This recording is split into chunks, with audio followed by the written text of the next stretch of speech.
ಸಚಿವರು ಮಾನ್ಯ ಅಧ್ಯಕ್ಷರೇ, ವಿಧೇಯಕವನ್ನು ಮಂಡಿಸುತ್ತಿದ್ದೇನೆ. 20 ಸಾಲಿನ ಕರ್ನಾಟಕ ಗ್ರಾಮ ಸ್ವರಾಜ್. ಮಾನ್ಯ ಅಧ್ಯಕ್ಷರೇ, ಗ್ರಾಮೀಣ ಅಭಿವೃದ್ಧಿ ಮತ್ತು ಪಂಚಾಯತ್ ರಾಜ್ ಇಲಾಖಾ ಸಚಿವರ ಪರವಾಗಿ 2026ನೇ ಸಾಲಿನ ಕರ್ನಾಟಕ ಗ್ರಾಮ ಸ್ವರಾಜ್ಯ ಮತ್ತು ಪಂಚಾಯತ್ ರಾಜ್ ತಿದ್ದುಪಡಿ ವಿಧೇಯಕವನ್ನು ಮಂಡಿಸಲು ಅನುಮತಿ ಕೋರುತ್ತೇನೆ. ಪ್ರಸ್ತಾವ ಹೀಗಿದೆ: 2020 ಸಾಲಿನ ಕರ್ನಾಟಕ ಗ್ರಾಮ ಸ್ವರಾಜ್ ಮತ್ತು ಪಂಚಾಯತ್ ತಿದ್ದುಪಡಿ ವಿಧೇಯಕ ಮಂಡಿಸಿ ಸಭೆ ಅನುಮತಿ ನೀಡಬೇಕು. ಪ್ರಸ್ತಾವದ ಪರವಾಗಿ ಹೌದು ಎಂದು ಸೂಚಿಸಬೇಕು. ಪ್ರಸ್ತಾವದ ವಿರೋಧವಾಗಿಲ್ಲ ಎಂದು ಸೂಚಿಸಬೇಕು. ಪ್ರಸ್ತಾವ ಹೌದು ಪರವಾಗಿದೆ ಎಂದು ಭಾವಿಸುತ್ತೇನೆ. ಪ್ರಸ್ತಾವ ಹೌದು ಪರವಾಗಿದೆ. ಪ್ರಸ್ತಾವ ಅಂಗೀಕೃತವಾಗಿದೆ. ಮಾನ್ಯ ಸಚಿವರು. ಸನ್ಮಾನ್ಯ ಅಧ್ಯಕ್ಷರೇ, ವಿಧೇಯಕವನ್ನು ಮಂಡಿಸುತ್ತಿದ್ದೇನೆ. ಈಗ 2020 ಸಾಲಿನ ಅನುದಾನ ಬೇಡಿಕೆಗಳನ್ನು ಮಾನ್ಯ ಮುಖ್ಯಮಂತ್ರಿ ಪರವಾಗಿ ಮಂಡಿಸಿ. ಸನ್ಮಾನ್ಯ ಮುಖ್ಯಮಂತ್ರಿಗಳ ಪರವಾಗಿ ಸನ್ಮಾನ್ಯ ಅಧ್ಯಕ್ಷರೇ, 2026-27ನೇ ಸಾಲಿನ ಅಭಿಯಾಚನೆಗಳ ಕ್ರಮಾಂಕ 1ರಿಂದ 15 ಹಾಗೂ 17ರಿಂದ 28 ಇವುಗಳಿಗೆ ಸಂಬಂಧಿಸಿದಂತೆ ಸಂದಾಯವಾಗುವ ವೆಚ್ಚಗಳನ್ನು ಭರಿಸಲು ಸರ್ಕಾರಕ್ಕೆ ರಾಜಸ್ವ ಖಾತೆಯಲ್ಲಿ ಮತ್ತು ಬಂಡವಾಳ ಖಾತೆಯಲ್ಲಿ ಬೇಡಿಕೆಗಳ ಪಟ್ಟಿಯಲ್ಲಿ ನಮೂದಿಸಿದ ಮೊಬಲಿಗೆ ಮೀರದ ಮೊತ್ತವನ್ನು ಮಂಜೂರು ಮಾಡಬೇಕೆಂದು ಬೇಡಿಕೆಯನ್ನು ಸಭೆಯ ಮುಂದೆ ಮಂಡಿಸುತ್ತಿದ್ದೇನೆ. ಈಗ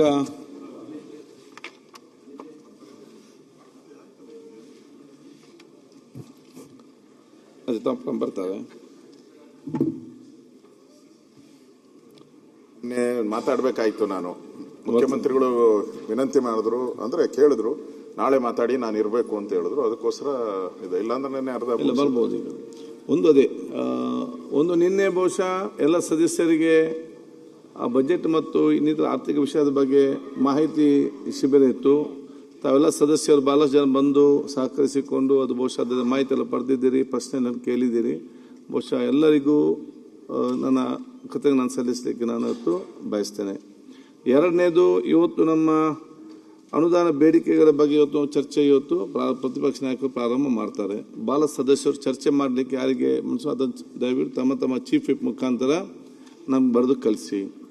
ಮತ್ತು ನಿಮ್ಗೆ ಗೊತ್ತಿದೆ, ಈ ಸಂಘ ಗೌರವ ಉಳಿಸುವ ಜವಾಬ್ದಾರಿ ಅದು ಬರೀ ಸಭಾಧ್ಯಕ್ಷ ಜವಾಬ್ದಾರಿ ಮಾತ್ರ ಅಲ್ಲ, ನಿಮ್ಮೆಲ್ಲ ಸದಸ್ಯರು ಇಡೀ ಸದನದ ಜವಾಬ್ದಾರಿ ಇವತ್ತಾಗಿದೆ.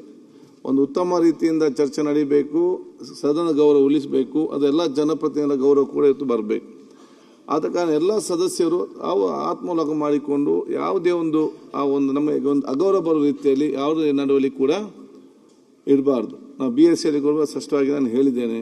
ಕೆಲವು ಸದಸ್ಯರು ಗೊತ್ತಿಲ್ಲದೆ ಅದನ್ನು ಹೆಚ್ಚು ಕಮ್ಮಿ ಮಾಡಿದಾಗ ಸೀನಿಯರ್ ನಿಮ್ಮ ನಾಯಕರು ಯಾರು ಮುಂದೆ ಇದ್ದೀರಿ ಎರಡು ಕಡೆಯಿಂದ ಅವ್ರನ್ನ ಹದ್ದುಬಸ್ತಿರೋ ಕೆಲಸ ಮಾಡಬೇಕಾಗ್ತದೆ. ಕೆಲವು ಸಣ್ಣ ಪುಟ್ಟ ವಿಚಾರನ್ನು ನಾವು ಸೀನಿಯರ್ಸ್ ಮುಂದೆ ಕೂತ್ಕೊಂಡು ಅವರು ಸುಮ್ಮನೆ ಕೂತ್ಕೊಂಡು ಅದು ಅವರಿಗೆ ಪ್ರೇರಣೆ ಬರ್ತದೆ, ನಾವಿನ್ನೂ ಕೂಡ ಮಾಡುವಂತೇಳಿ. ಇದೆಲ್ಲ ಆಲೋಚನೆ ಮಾಡಿಕೊಂಡೇ ಬಹುಶಃ ನಾವು ಅತ್ಯುತ್ತಮವಾದ ಒಂದು ಸದನ ಅಂತ ಬಹುಶಃ ನಾವು ಇಲ್ಲಿ ಚರ್ಚೆ ಮುಖಾಂತರ ಎಲ್ಲರ ಗೌರವ ಪಾತ್ರ ಆಗಬೇಕಂತ ಹೇಳಲಿಕ್ಕೆ ನಾನು ಇವತ್ತು ಬಯಸ್ತೇನೆ.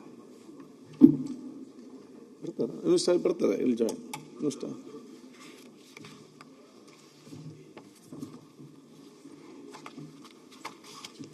ಬಂದ್ರಲ್ಲ.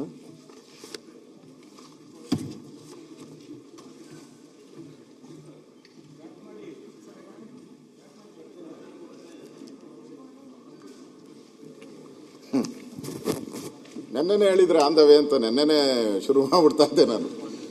ಹೌದು, ನೆನ್ನೆ ಅರ್ಧ ಮಾಡಿದ್ರೆ ಇವಾಗ ನಾನು ಇಲ್ಲಿ ಇರಬೇಕು. ಅದಕ್ಕೆ ಅಶೋಕ್, ನೀವು ಇವತ್ತು ಮಾಡಬೇಡ್ರಿ, ನಾಳೆ ಮಾಡ್ರಿ ಅಂತೇಳಿ ಅವ್ರು ನಿಮಗೆ ಹೇಳಿದರು. ನೀವು ಅತ್ಯಂತ ಪ್ರೀತಿಯಿಂದ ಅದನ್ನು ಒಪ್ಕೊಂಡ್ರಿ. ಆಮೇಲೆ ಅವರು ಇದ್ದಾಗ ನೀವು ಮಾತನಾಡೋದು ಅತ್ಯಂತ ಸೂಕ್ತ ಹಾಗೂ ಸಮಂಜಸ. ಅವರು ನೀವು ಮಾತನಾಡೋ ಮೊದಲನೇ ಬರ್ತಾರೆ ಅವರು. ಅದಕ್ಕೆ ನೀವು ಪ್ರಾರಂಭ ಮಾಡಿ ಬರ್ತಾರೆ.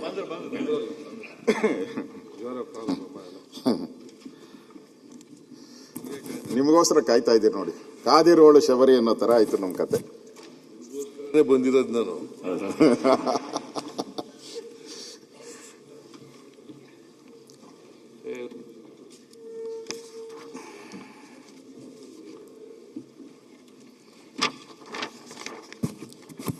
ಸನ್ಮಾನ್ಯ ಅಧ್ಯಕ್ಷರೇ, ಮಾನ್ಯ ಗೌರವಾನ್ವಿತ ಮುಖ್ಯಮಂತ್ರಿಗಳು ತಮ್ಮ ದಾಖಲೆಗಳ ಬಡ್ಜೆಟನ್ನು ಮಂಡನೆ ಮಾಡಿದ್ದಾರೆ. ದಾಖಲೆಯ ಮುಖ್ಯಮಂತ್ರಿ, ದಾಖಲೆಯ ಬಡ್ಜೆಟ್ಟು, ದಾಖಲೆಯ ದಿನಗಳು, ದಾಖಲೆಯ ಪದಗಳು.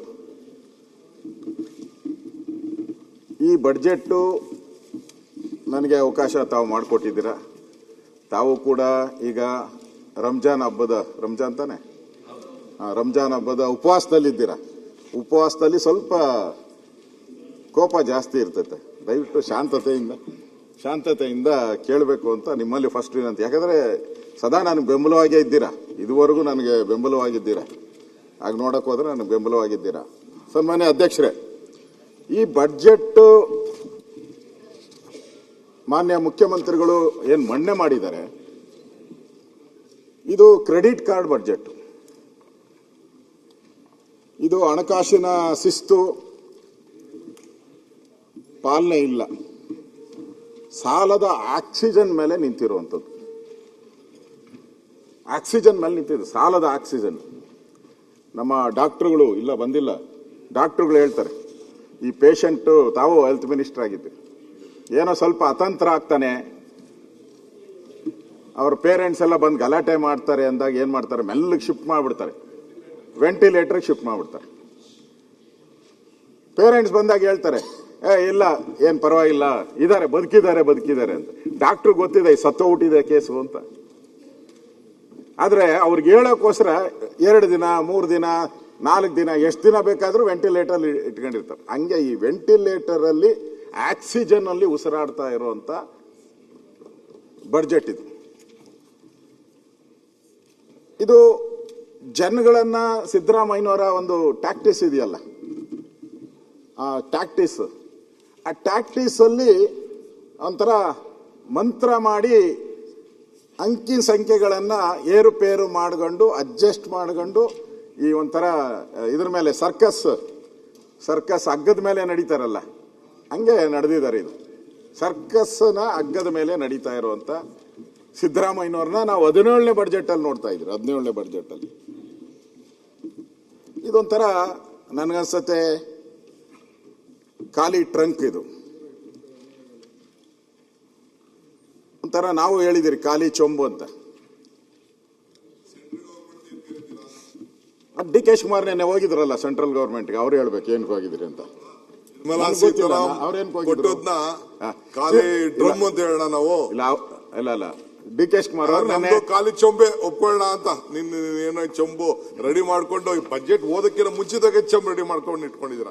ಬಜೆಟ್ ಓದ್ಮೇಲೆ ಬೇಕಾದ್ರೆ ಮಾರ್ಕೆಟ್ ಇಂದ ತರಿಸಿದ್ರೆ ಪರವಾಗಿಲ್ಲ, ಮುಂಚಿತವಾಗಿ ಪ್ಲಾನ್ ಮಾಡ್ಕೊಂಡು ಬಂದಿದ್ದೀರಾ ಅಂತಂದ್ರೆ ನಿಮ್ಮ ಭಾವನೆ ಹೆಂಗಿದೆ ನೋಡಿ. ಇಲ್ಲ ಭಾವನೆ, ನಾವು ಅರ್ಧ ಬಡ್ಜೆಟ್ ಓದ ನಿರ್ಮಲಾ ಸೀತಾರಾಮ್ದು ಏನ್ ಬಜೆಟ್ ಕೊಟ್ರು ಅದನ್ನ ಖಾಲಿ ಡ್ರಮ್ಮು ಅಂತ ನಾವು ಎಕ್ಸ್ಪ್ಲೇನ್ ಮಾಡಿ. ಆಯ್ತು, ವೆರಿ ಗುಡ್. ಕೆ ಶಿವಕುಮಾರ್ ಅವರು ಸಿದ್ದರಾಮಯ್ಯ ಅವರು ಸಪೋರ್ಟ್ ಮಾಡ್ತಿದ್ದಾರೆ ಅಂದ್ರೆ ಏನೋ ಒಳ್ಳೆ ಸುದ್ದಿ ಬರ್ತಿದೆ ಅಂತ ಅನಿಸ್ತಾ ಇದೆ. ನೋಡಪ್ಪ, ನೀವ್ ಅದೆಲ್ಲ ಕನ್ಸ್ ಕಾಣಕ್ ಹೋಗ್ಬೇಡ. ನಿರ್ಭೀತ, ನಿಷ್ಪಕ್ಷಪಾತ, ವಿಶ್ವಾಸಾರ್ಹ ಸುದ್ದಿಗಳಿಗೆ ಮತ್ತೊಂದು ಹೆಸರಾಗಿರೋ ನ್ಯೂಸ್ 18 ಕನ್ನಡ ಈಗ ಆಪ್ನಲ್ಲೂ ಲಭ್ಯ ಇದೆ. ದಯವಿಟ್ಟು ಇಲ್ಲಿರೋ QR ಕೋಡ್ ಅನ್ನ ಸ್ಕ್ಯಾನ್ ಮಾಡಿಕೊಂಡು ಆಪ್ ಡೌನ್ಲೋಡ್ ಮಾಡೋದಕ್ಕೆ ಮರಿಬೇಡಿ. ನಿಮ್ಮ ಬೆಂಬಲ ಹೀಗೆ ಸದಾ ನಮ್ಮೊಂದಿಗಿರಲಿ. ಧನ್ಯವಾದ.